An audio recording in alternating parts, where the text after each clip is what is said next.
Hello, this is Betsy Waugh, and for the next hour, I'll be reading from the Thursday, June 4th issue of the Democrat Chronicle on the Niagara Frontier Radio Reading Service.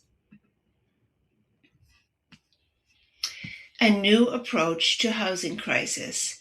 Nonprofit Addresses Systems Strategies Problem by Steve Howe, Rochester Democrat Chronicle, USA Today Network. A New Approach. Housing projects, most with millions in state and local funding, have been in the headlines in recent months.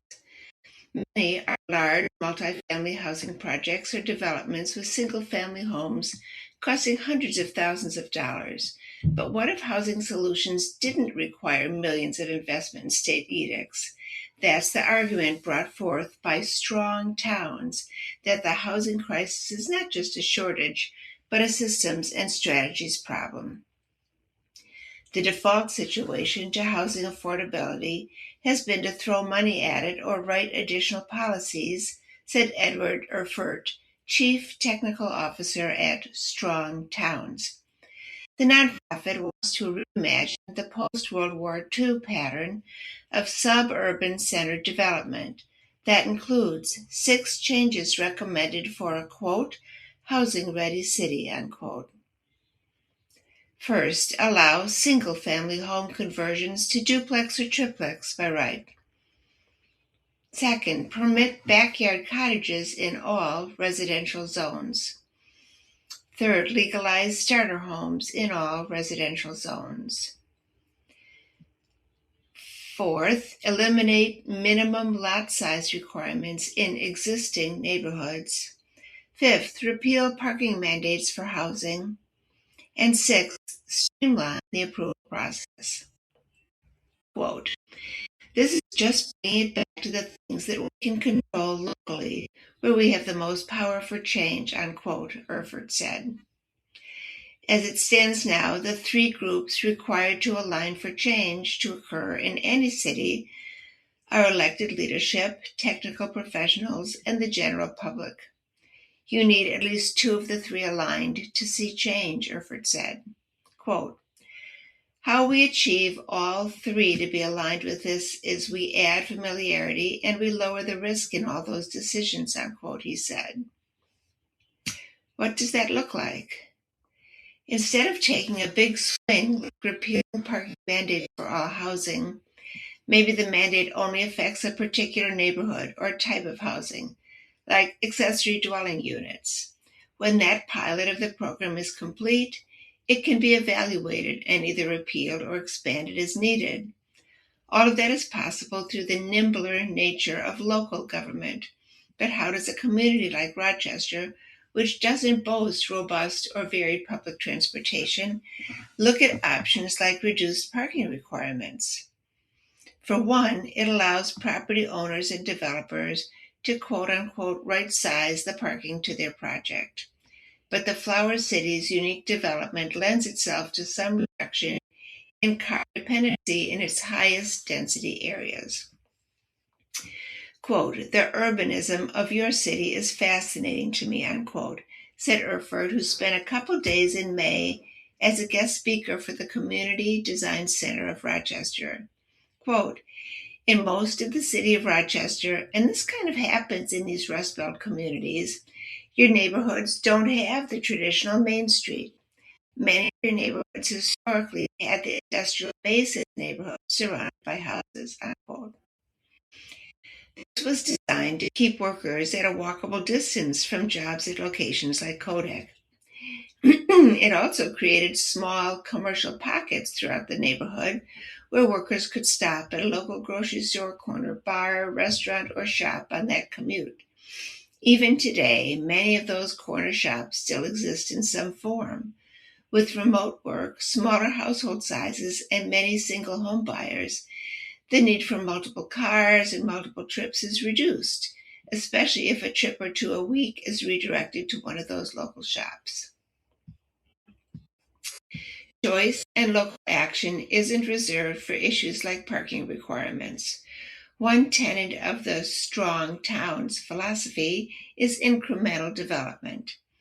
Instead of a large developer putting together multi-million-dollar ground-up housing, it can be someone converting their home into a duplex or building a cottage in their backyard. This type of fill-in development doesn't require hefty state grants or exhaustive environmental reviews, and it can be made easier if allowed by right in all residential zones, Erfurt said. Empowering residents to invest in their own community means it's not property being taken over by a bank or outside investor who will add to their portfolio. Creating additional housing units on a single-family lot can provide revenue to keep property owners in their homes or have multi-generational families coexist with privacy and independence. All of this can help to address the housing crisis without building new houses or expanding the footprint of existing houses in many cases. It's also beneficial in areas that are not ripe for development now, due to a lack of new construction or other indicators needed to secure financing for a larger scale development. Quote, you take the neighborhoods in Rochester that have suffered from unemployment, the factories leaving, economic stress. These are areas that are not seeing external investment, unquote, Erfurt said. These developments generally face less community opposition, can move more rapidly, and are more innovative than the big-scale developers, he said. The neighborhood that caught Erfurt's attention the most during his time in Rochester was El Camino. When touring the area, he found it to have all the landmarks of an emerging community with entrepreneurial potential. Quote, what I found in your city in my very short time there, I met a lot of folks that acknowledge that they have a housing crisis, that are eager to do that next smallest step, and are kind of looking for the place to start for what to get behind. He said, I'm extremely optimistic in where Rochester could be, unquote. The reporter Steve Howe reports on suburban growth, development, and environment for the Democrat Chronicle. An RIT graduate, he's covered myriad topics over the years, including public safety, local government, national politics, and economic development in New York and Utah.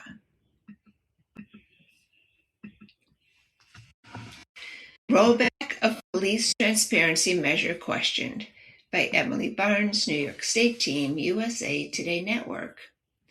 A Democrat-backed bill in New York that would roll back a landmark police transparency measure, the repeal of Section 50 of the repeal of Section 50A of the state's civil rights law, is being considered by both the state and assembly. Legislation introduced by Senator Jessica Scarcella-Stanton, a Democrat who represents parts of Brooklyn and Staten Island, would seal unfounded, exonerated, and pending claims made against law enforcement officers and require the claims to be redacted from their disciplinary records, making them exempt from Freedom of Information law requests.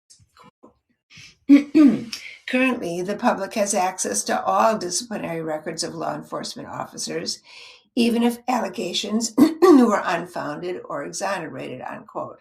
Scarcella-Stanton said, quote, while transparency is important, especially for oversight bodies, public access to these records can be extremely damaging to officers' careers, reputations, and safety, Scarcella-Stanton said. Those officers cleared of wrongdoing should not face long-term consequences when they've been cleared of wrongdoing in their careers. This legislative fix addresses this issue and also aims to assist with recruitment and retention of law enforcement officers, unquote. And while other upstate and Hudson Valley representatives have signed on to the bill as co-sponsors, a state government watchdog group is advocating against its passage. Here's what to know. Why was New York's 50A law repealed? Following several civilian deaths at the hands of law enforcement officers in New York and across the country, spanning from Ortanzo Bovel's fatal shooting in 2008 and Eric Garner's chokehold death in 2014, both in New York City, as well as Daniel Prude's restraint-related death in Rochester in 2020, a social justice movement sparked the repeal of 50A in 2020 to increase police transparency and accountability. Previously, the law blocked law enforcement from releasing most personnel records without a judicial order or the written consent of the officer.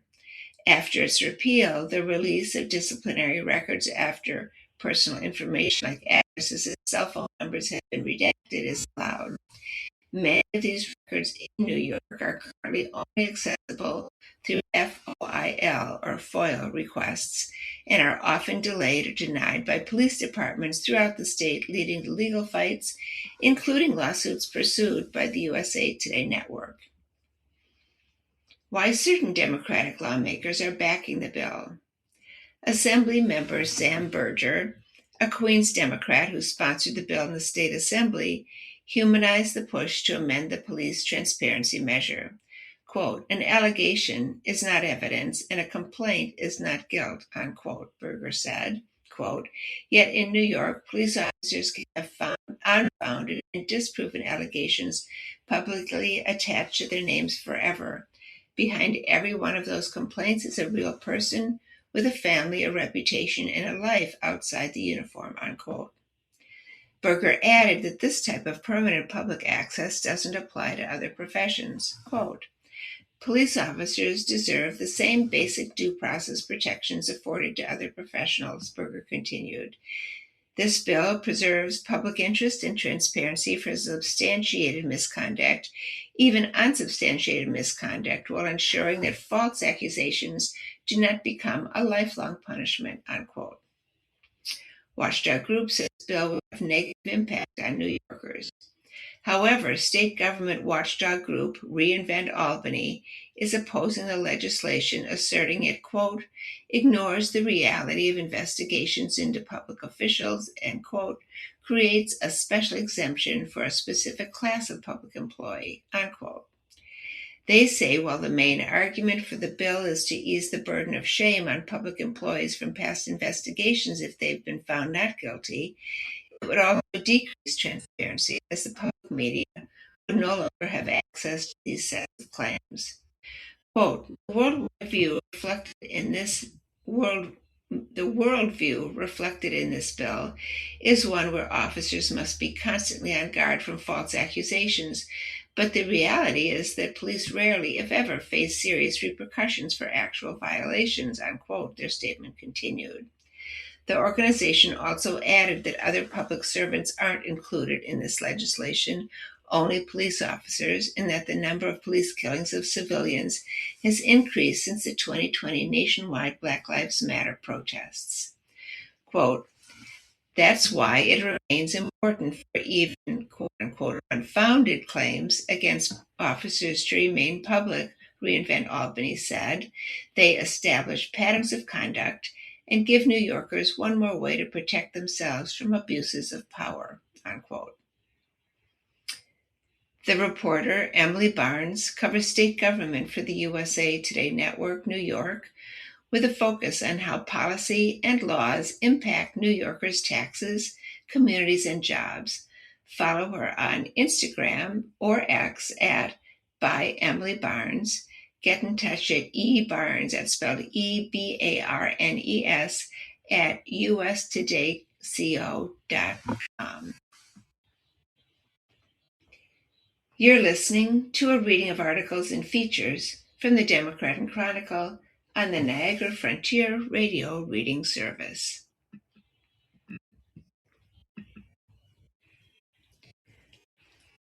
Nordquist murder. First of 7 defendants accepts plea deal. Admits role in death of transgender man by Madison Scott, New York Connect Team, USA Today Network. One of the 7 defendants charged in the killing of Sam Nordquist has pleaded guilty. Emily Motyka, is spelled Motyka, 20, pleaded guilty Tuesday, June 2nd in Ontario County Court to second-degree murder and second-degree kidnapping in connection with the death of Nordquist, a 24-year-old transgender man whose body was found in Yates County in February. As part of the plea agreement, Motika waived her right to appeal and will not be eligible for bail. Motika's defense attorney, Lindsay Piper, said that Motika was emotional in court and that she had been very remorseful throughout the entire process, so this was her chance to own up to everything. Quote, "I don't know about her co-defendants, but Emily is definitely very remorseful," Piper said after the hearing. Quote, "She's going to be remorseful her entire life, and I think she'll think about Sam every day," unquote. A sentencing date was not announced. Lengthy prison sentence is possible. In court on Tuesday, Motika tearfully admitted to participating in torturing Nordquist along with her co-defendants with depraved indifference for human life. The torture she admitted to involved repeated acts of punching and kicking Nordquist, among other things. She also admitted to restraining Nordquist with her co-defendants and not letting him leave room 22 at Patty's Lodge, which is what led to her kidnapping charge. Quote, "I can't get into her mind. She appeared to be very remorseful and matter of fact about what happened," unquote. Ontario County District Attorney Jason McBride said of Motika after Tuesday's plea hearing, quote, "She didn't really pull any punches, and I hope that provides a level of comfort to Sam's family because they deserve that," unquote. Under the terms outlined in court, Motika faces a sentence ranging from 15 years to life on the low end to 50 years to life on the high end. Additional details of the plea agreement were not immediately available Tuesday.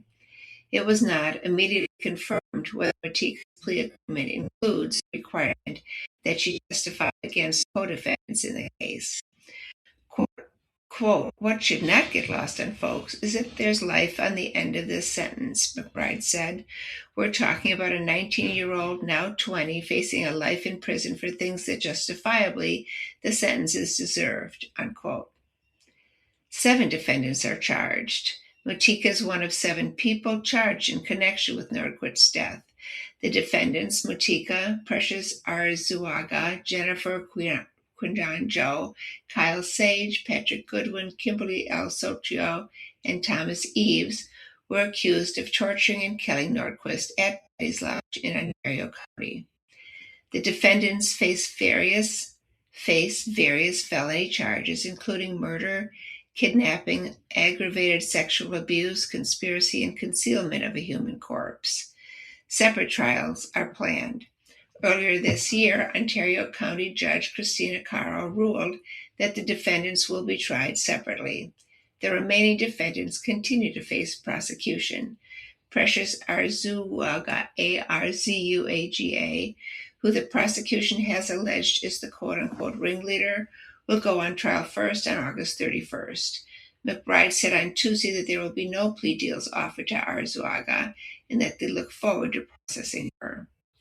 Sam's family responds to plea deal. Kayla Nordquist, Sam's older sister, told the Democrat Chronicle on Tuesday that while she understands the plea is needed so that they can get the full story about what happened to her brother, she doesn't think 15 years would be enough. McBride said that the family was notified of the plea Tuesday morning before the hearing started. Quote, "I was speechless, basically," unquote, Kayla Nordquist said about the conversation she and her mother, Linda Nordquist, had with the DA's office Tuesday morning. Quote, "I sat there and couldn't stop the tears," unquote. While she reiterated that she understands this plea is needed to understand why and what happened to her brother, she hopes there won't be any other pleas offered. McBride said on Tuesday that no other plea deals are currently on the table. The reporter, Madison Scott, is a New York Connect reporter covering entertainment, breaking and consumer news, and trending topics with a focus on stories that matter to readers across New York State. She also has an interest in how the system helps or doesn't help families with missing loved ones. She can be reached at mdscott.usatoday.co.com.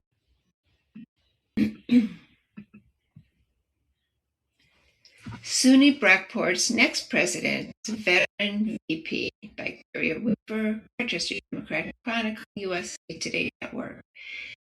The State University of New York Board of Trustees announced the next president of SUNY Brockport on June 2nd.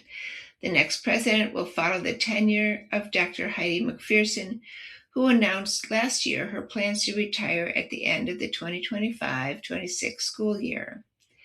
Dr. Dawn Meza-Soufleris, Soufleris, will serve as the 8th president of the university. Soufleris currently serves as vice president for student development and campus life at Montclair State University. Her appointment as president is effective on July 20th. The SUNY Board of Trustees commended Soufleris on her appointment to serve as SUNY Brockport's next president. Quote, "We are confident the school will continue to expand and prosper under her leadership," unquote, SUNY Board of Trustees said in a statement. Quote, "We thank President Heidi McPherson for her dedicated service to SUNY Brockport and our students during her tenure," unquote. SUNY Chancellor John King Jr. said he looks forward to working with Soufleris to continue McPherson's legacy and ensure that SUNY Brockport moves forward into a successful future. Quote, "I am proud to welcome Dr. Dawn Meza-Soufleris as SUNY Brockport's next president and know that her dedication to student access, demonstrated through her work at Montclair State University, will further solidify SUNY Brockport's position as an essential institution of higher education and upward mobility," unquote, King said in a statement. Soufleris is a first-generation college student and three-time SUNY alumna.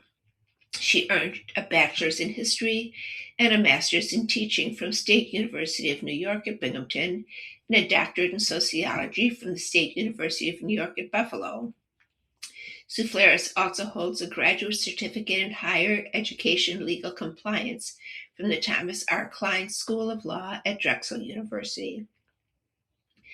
In addition to her administrative role, Soufleris serves as an adjunct faculty member in Montclair State University's higher education and master's program. Before her time with Montclair State University, Soufleris served as vice president for student affairs and enrollment management at LaSalle University. She also led at the Rochester Institute of Technology, or RIT, in successively senior roles for 25 years, from residential life to student affairs. Soufleris said she's excited to return to the Rochester area and the greater SUNY Brockport community and looks forward to hitting the ground running. Quote, "I have a deeply personal commitment to ensuring that all students have the support they need to thrive, which is why I'm beyond excited and grateful to be appointed as the 8th president of SUNY Brockport," Soufleris said in a statement. "Thank you to the SUNY Board of Trustees, Chairman Tisch, and Chancellor King for entrusting me with this extraordinary opportunity to build on SUNY Brockport's incredible momentum and empower students to succeed," unquote. Kyria Weaver, the reporter, works as the Government and You reporter for the Democrat Chronicle, with a focus on how government actions affect communities and neighborhoods in Monroe County.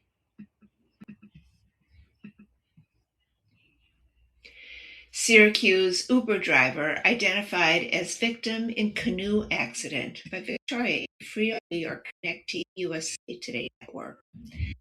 Syracuse man drowned after a canoe overturned at night at a rock deck campground last month, New York State Police said Tuesday as they identified the victim. Canoe overturns on Lincoln Pond. The incident occurred around 9:30 p.m. May 15th at Lincoln Pond Campground in Elizabethtown, Essex County, according to state police. The campground is about 120 miles north of Albany. Troopers said two men, Chandra Butari, 31 of Liverpool, and Ran Ray, 30 of Syracuse, were traveling together in a canoe on Lincoln Pond when it overturned, sending both men into the water.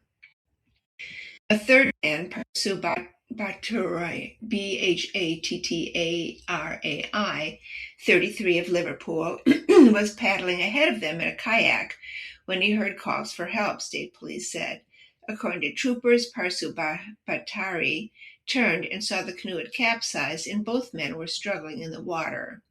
Chandra Bhattari remained with the overturned canoe while Ray attempted to swim to the kayak.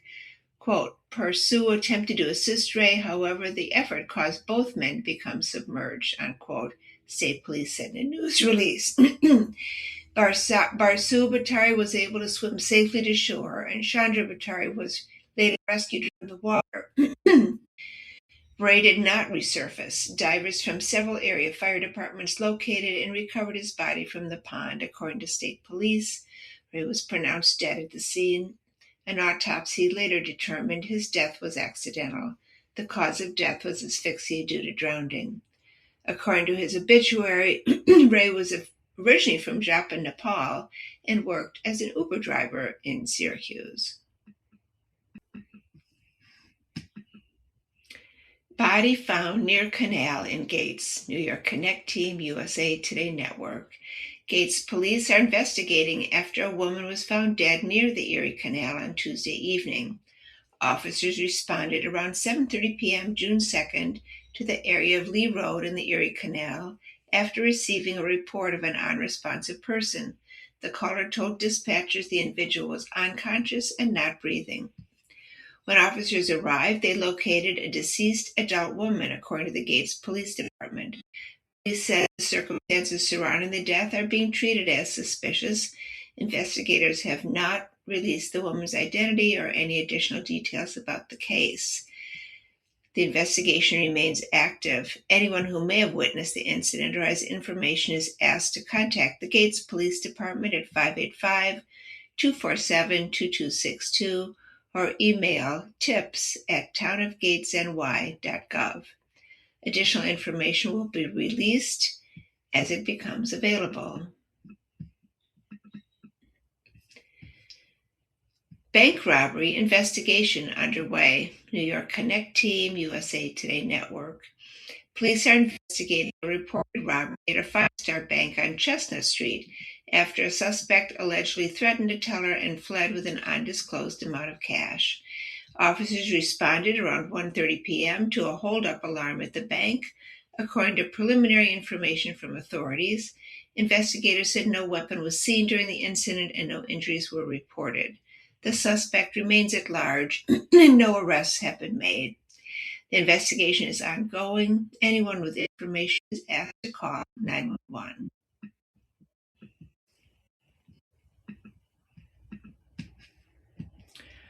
Obituaries. Teresa G. Capuano, Capuano, age 92, passed on June 1st. Arrangements are with the Bartholomew and Parada Funeral Home. Cynthia Gilman, Gilman, in Pittsford. Arrangements are with the Anthony Funeral and Cremation Chapels.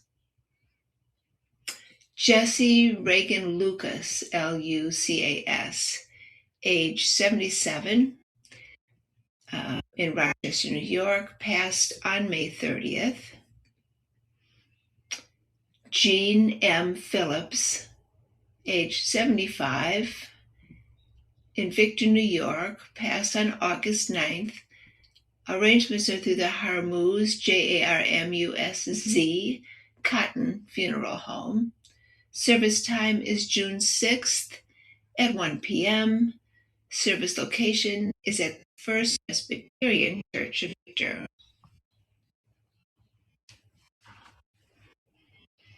You are listening to a reading of articles and features from the Democrat Chronicle on the Niagara Frontier Radio Reading Service.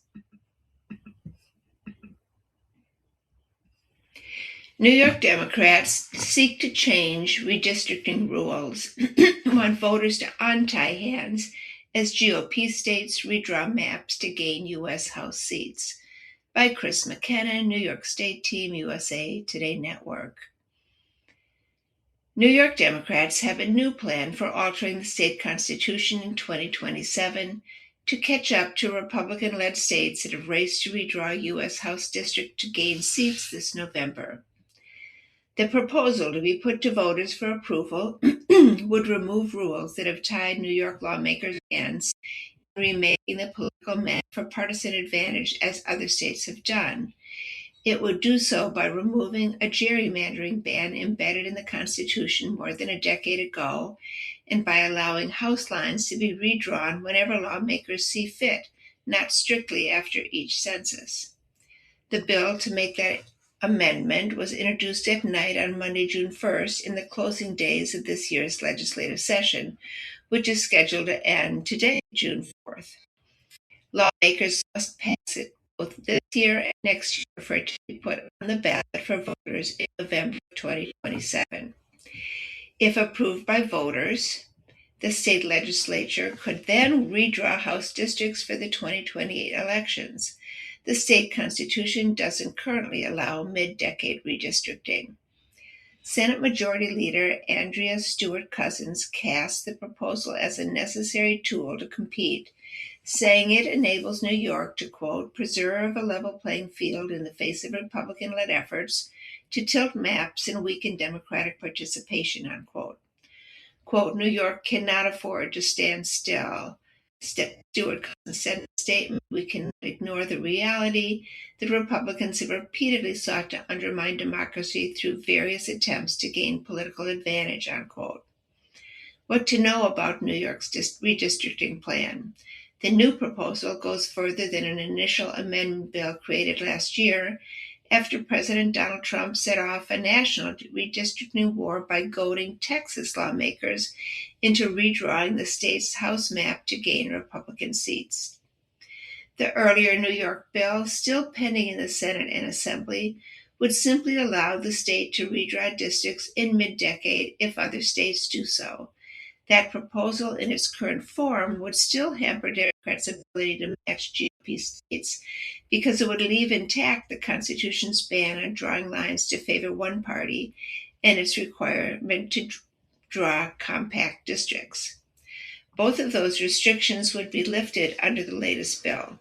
It would leave in place the appointed commission set up by New York to draw new maps for Congress and state legislature seats after each census to adjust for population changes, but it also declares that state lawmakers, not the 10-member redistricting panel, will draw new House lines in 2028 and gives the legislature the ability to move lines in future decades as well.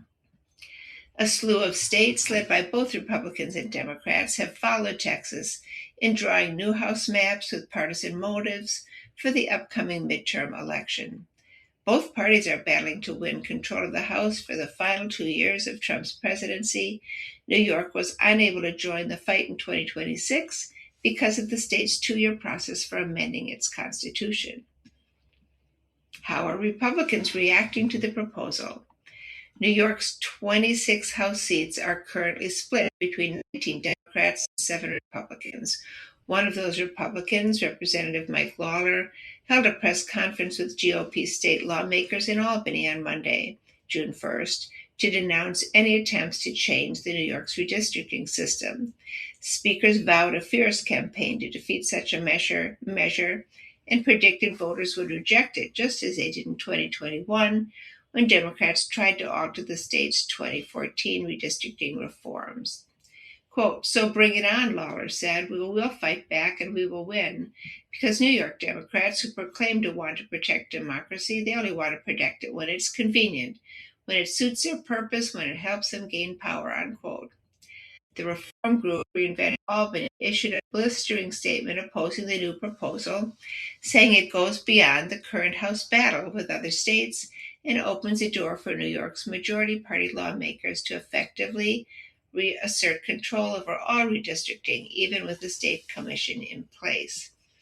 Quote, it's a cynical power grab by state leaders to exploit a hyper-partisan political environment to forever gerrymander their own lines, unquote, the statement read. The reporter Emily Barnes, Albany State House reporter for USA Today Network, contributed this report. Chris McKenna, another reporter, covers government and politics for the Journal News and USA Today Network. Reach him at cmckenna@usatodayco.com.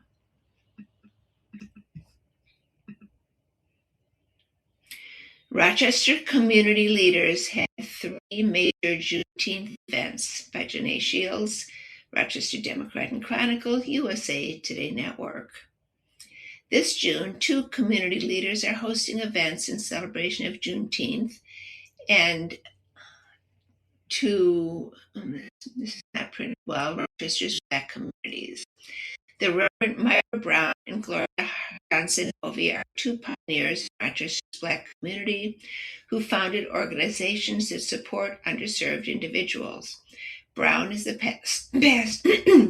pastor of Spiritus Christi Church and founder of the Spiritus Anti-Racism Coalition and the Black Community Focus Fund, a nonprofit that helps underserved people in Rochester. For over 10 years, Brown and her coalition have been working to raise funds for the Minister Franklin D. Florence Civil Rights Heritage Site in Baden Park. Johnson Hovey spent 27 years working as a social worker for the Rochester City School District. During her tenure with the district, she noticed, again, I'm sorry, the way this is printed, it's not making sense. She noticed the history of Juneteenth in schools by a close friend that hosted a run in memoriam of their late son. In 2016, Johnson Hovey became the founder of the Rock Juneteenth 5K run. It looks like it's a walk as a way to spread awareness. The Rock Juneteenth 5K run/walk as a way to spread awareness of its history.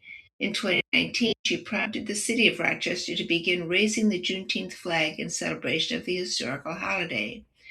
Quote, "With the state of affairs in America, it's important for us to embrace, acknowledge, and celebrate," Johnson Hovey said in a recent interview. Residents and visitors can attend 3 events throughout June to celebrate Juneteenth. There's June 7th, the Rock Juneteenth Jazz and Black Music Month Festival. Guests will be able to enjoy a night of live music at the 3rd annual celebration highlighting the start of Black Music Month. The concert will take place at the Highland Bowl in Highland Park. General admission tickets are $28 with fees. Tickets can be found on Eventbrite. The location is 1137 South Avenue. The time is from 1 to 6 p.m. The Juneteenth 10th Annual Rock Juneteenth 5K run/walk. Participants must arrive at the Genesee Valley Park's Riverbend Shelter located along the Genesee River. The 5K run/walk is set to begin at noon. A portion of the river trail will be closed for environmental cleanup, so there will be a modified course. Guests can also participate virtually from now until June 19th. All registrants will receive a commemorative keepsake pint mug during the live event while supplies last. Visit itsyourrace.com to learn more and sign up. And Ron Carter Concert. For the last several years, a jazz concert has been included in the lineup of events to bring awareness to Black Matters Month in response to the lack of acknowledgments from organizers of the Rochester International Jazz Festival. Quote, "We decided that, we're going to bring the awareness of Black Music Month to everybody's attention," unquote, said Johnson Hovey. Quote, "This year we're having a bigger celebration and we're bringing legendary bassist Ron Carter back to Rochester," unquote. The concert will take place at the Hochstein School at 6 p.m. on June 19th. General admission tickets are $65 and are available on Eventbrite. The location is 50 North Plymouth Avenue. Ticket sales from all 3 events will benefit the Mr. Franklin D. Florence Civil Rights Heritage Site in Baden Park. Brown envisions the park highlighting more voices of leaders in Rochester's Black freedom struggle. Quote, "Hopefully it will continue to grow and people will understand that Juneteenth is something everybody needs to celebrate and recognize."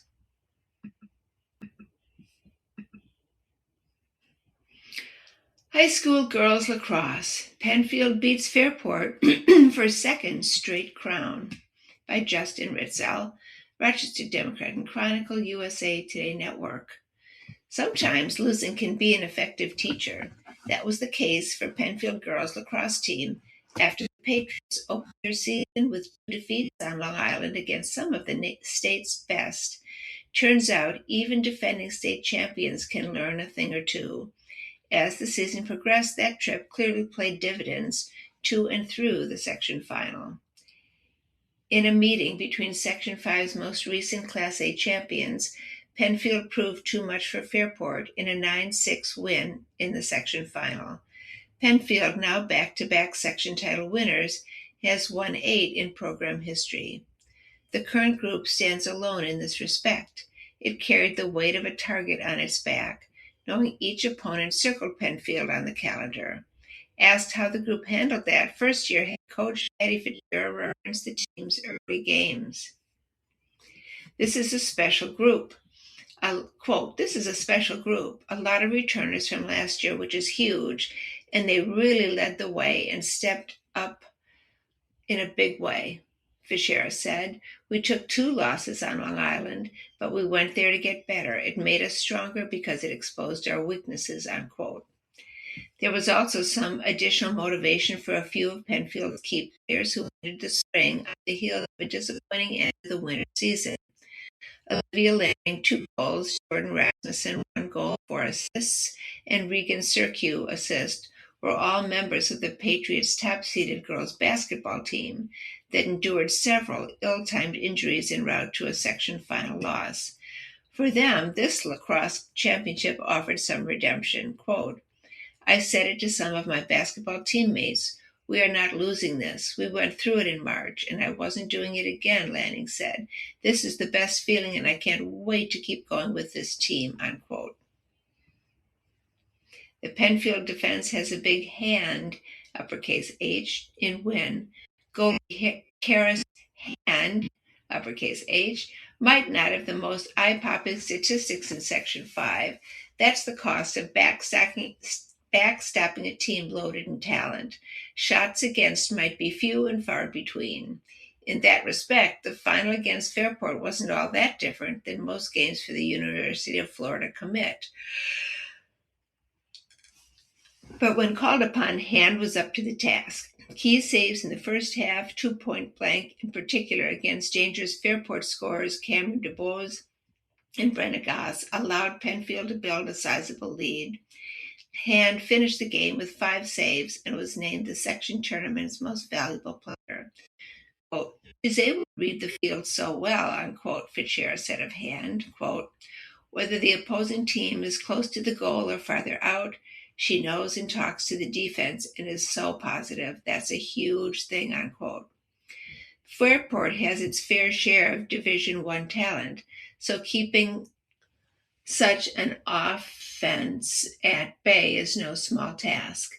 Penfield did just that, not allowing a goal until the 8-minute mark of the third quarter on Bryn Castrici's tally. That marks the 7th straight game Penfield shut out its opponent in the first half, after also doing so in the semifinals against Greece. Quote, "Our defense is amazing. Our goalie is amazing," Fitzgerald said. "I could tell in the locker room they were locked in and ready to go. We said we wanted to play all 48 minutes, and they played all 48 minutes," unquote.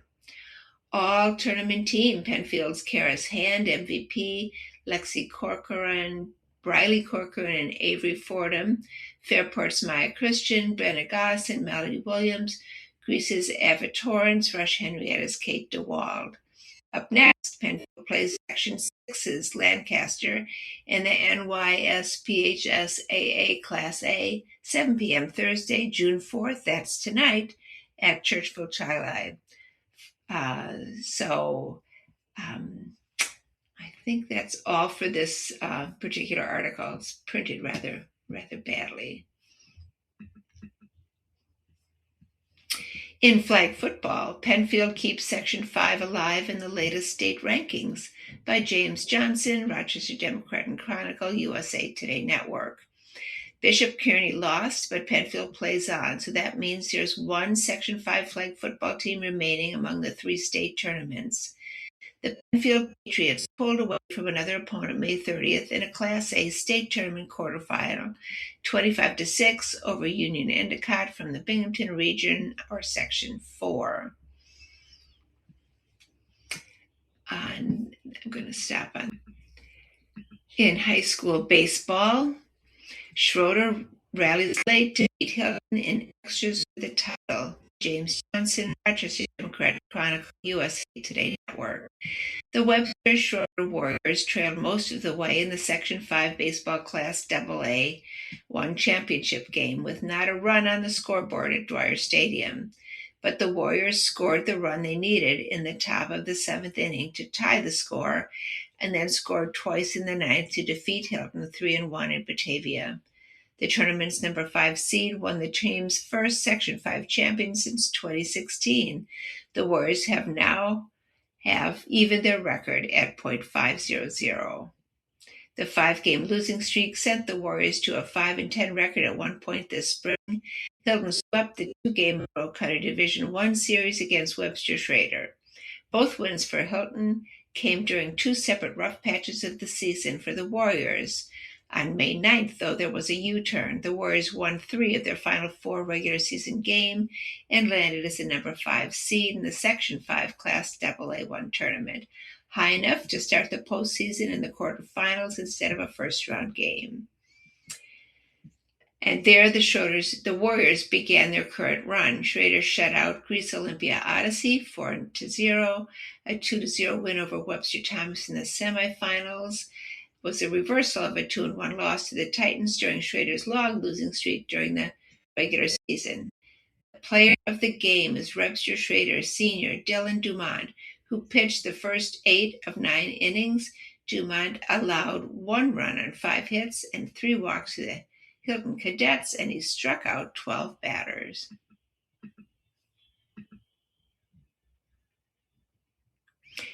You are listening to a reading of articles and features from the Democrat Chronicle on the Niagara Frontier Radio Reading Service. New York 5th in stolen cars as thefts decline in the U.S. Victoria E. Friel, New York Connect Team, USA Today Network. Nearly 25% fewer cars were stolen in the United States in 2025 compared to 1 year earlier, according to the National Insurance Crime Bureau. That's almost 660,000 vehicle thefts, compared with the 850,000 in 2024, according to the report. However, the decline is a, quote, clear signal of the end of the pandemic-fueled surge in vehicle thefts, according to the NICB. The latest decrease follows a 17% drop in vehicle thefts in 2024, which at the time was the largest drop in thefts in 40 years. Motor vehicle theft is the 3rd most common property crime. Some vehicles are more popular among thieves than others. New York experienced a significant decline in vehicle thefts in 2025, with a 15% reduction in reported instances of a crime, unquote, said NICB specialist Nicholas Zietlinger.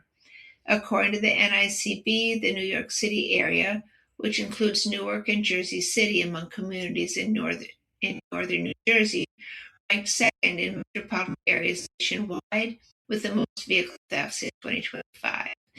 The New York City area has 27,138 thefts. Los Angeles, Long Beach, Anaheim, and California topped the list with 53,911 vehicle thefts. New York State ranked 5th nationwide among the top states by vehicle theft, with 24,206 thefts within the Empire State. Again, California topped the list with 136,988 thefts in 2025, followed by Texas and Illinois with 75,269 vehicle thefts and 28,269 vehicle thefts, respectively. How did the metro regions within New York rank? Within New York State, these are the top 5 metropolitan areas with car thefts. The number of thefts decreased in all 5 areas between 2024 and 2025, ranging from a 37% drop in Syracuse to an 11% dip in New York City. In New York City, which includes, number 1 was New York City, which includes parts of northern New Jersey. Number 2 was Buffalo, Cheektowaga, with 2,499 thefts. In Rochester, 1,887 thefts. Syracuse, 70 thefts. And Albany, Schenectady, Troy, 522 thefts. The most stolen vehicles in the U.S., according to NICB data, the most stolen vehicle nationwide was the Hyundai Elantra. And here's the list for the rest of them stolen in the United States: the Hyundai Elantra, the Honda Accord, the Hyundai Sonata, the Chevrolet Silverado 1500, and the Honda Civic. In New York, the most stolen vehicle was the Honda CR-V, which landed 9th on the nationwide list. Most stolen vehicles in New York, according to NICB data in 2025, were the Honda CR-V, the Honda Accord, the Toyota Highlander, the Hyundai Elantra, and the Honda Civic. How to prevent your car from being stolen in New York. Thanks to modern technology, there are several ways to deter or prevent auto theft entirely. Some vehicles come standard with anti-theft systems intact, like engine immobilizers. A vehicle owner can also purchase aftermarket devices and tech to add to a vehicle, such as a tracking device. Types of anti-theft systems: ignition cutoff, automatic passive alarms, tracking signals, and steering wheel lock. Though anti-theft systems like a steering wheel lock may seem antiquated, this type of system is one way to ensure that no one can operate your vehicle using your steering wheel without the key to the lock. You can use Apple AirTags and other tracking devices and apps to keep tabs on your vehicle at all times. Geico also recommends keeping your vehicle title outside the vehicle in the event that it is stolen. Anti-theft systems may not seem like a necessity, but they can make a huge difference in preventing vehicle theft. They're especially recommended if you don't have a way to surveil your vehicle when it's parked near your home. If your car is stolen, the quicker you report your car stolen, the better your chances are of recovering it, according to AAA.com. Roughly 80% of stolen vehicles are recovered within the first 2 days of the theft. So if your car is stolen in New York, the first move you should make is to report the theft to the authorities. After contacting law enforcement, contact your auto insurance provider. If you have comprehensive insurance, the theft may be covered by your policy. Becoming the victim of a car theft is a stressful experience, but there are ways to deter theft and steps to follow if your vehicle is stolen. Anti-theft technology may have evolved over the years, but so have car thieves. Remain vigilant and prepared to prevent auto theft. The article includes reporting by the USA Today Network. DOJ Anti-Weaponization Fund Won't Move Forward by Aisha Bagchi, USA Today. Acting Attorney General Todd Blanche said at a June 2nd congressional hearing that the Justice Department will not move forward with President Donald Trump's quote-unquote anti-weaponization fund, which could have paid people convicted of assaulting police during the January 6, 2021 attack on the U.S. Capitol. The DOJ said in a statement June 1st that it would abide by a judge's ruling that put a temporary pause on the fund ahead of a June 12th court hearing. However, it didn't respond to follow-up questions ahead of Blanche's testimony on whether it was permanently giving up on the $1.776 billion effort. The fund sparked widespread anger and a standoff between the White House and Congress as Senate Republicans refused to move forward in recent days with the immigration enforcement spending bill until the fund was limited or scrapped. After the June 1st DOJ statement on the temporary halt to the fund, some Republican senators said they wanted a clearer message that the Trump administration was done pursuing it. Quote, "We're not moving forward with the fund, period," unquote, Blanche said during his congressional testimony. Representative Grace Meng, a Democrat from New York, told Blanche she hopes to see a written statement from the DOJ that it won't proceed with the fund even after the June 12th court hearing. Quote, I think there'll be a transcript of what I say here, so that will be in writing, unquote, Blanche said. The acting Attorney General, nonetheless, held open the possibility that the DOJ will fight against legal challenges that have been filed in court against the fund. Quote, "Notwithstanding what we do in those litigations in defending our rights or making sure our rights are protected, we're not moving forward with the fund," unquote, he said. The DOJ announced it was creating the quote-unquote anti-weaponization fund as part of a settlement of a $10 billion lawsuit that Trump and his two oldest sons filed against the IRS, alleging the agency failed to protect their tax returns. A contractor leaked the tax return information around 2019-2020. DOJ lawyers and attorneys for Trump and his sons then settled the lawsuit. This is important, with the government agreeing to establish the fund and free the family members from any prior tax liability. The New York Times reported in 2020 that Trump was in a decade-long audit battle with the IRS over a claimed $72.9 million tax refund. Losing that battle could cost him more than $100 million, according to the Times. Blanche said later at the hearing that the DOJ wasn't abandoning the tax portion of the settlement. The agreement sparked widespread ethics concerns. Government watchdogs argued it was inappropriate for DOJ lawyers, who are arguably under the control of the president, to make such a deal with the president's personal lawyers with no judicial scrutiny. Dozens of former federal judges have called on the Miami federal judge who closed Trump's case against the IRS to reopen it. While the judge considers what to do next, she demanded that Trump file a response by June 12th to allegations that he improperly colluded with the Justice Department. You have been listening to a reading of articles and features from the Thursday, June 4th issue of the Democrat Chronicle. Your reader has been Betsy Waugh.